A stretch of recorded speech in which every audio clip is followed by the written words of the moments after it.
بۆ خوای پەروەردگار لەناو 12 ملیۆن وشەی عەرەبیە دەستپێکی بەرنامەکەی بە ئیقڕاءە. ئەڵێن بەپێی ئەبحاث و لێکۆڵینەوە زانستیەکان زمانی عەرەبی 12 ملیۆن وشەی زیاتر کە دەوڵەمەندترین زمانە لە ڕووی وشەوە.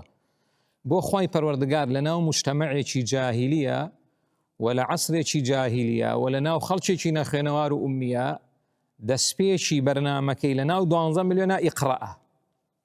ئەوە پێمان ئەڵێ ئیقڕا چارەسەری هەموو کێشەیەکەکە، چونکە پێش دابەزینی ئیقڕا مجتەمەعی ئینسانی بڵێن کۆمەڵگەی بەشەری بەعام لە لووتکەی خراپیا بووە، وەکو مامۆستا ئەبوو حەسەنی نەدەوێ فەرمێ لە لێواری مەرگا بووە، یعنی مرۆڤ لەوەیە بۆ کە ئێتر ژیان کۆتایی پێبێ.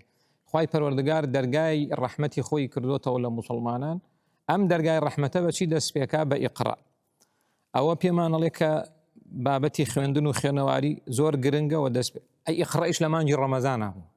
إنا أنزلناه في ليلة مباركة ليلة القدر، يعني كواتا أم إقرأ لمانجي رمضان دابزي ودسبيشي بيامكي إيمي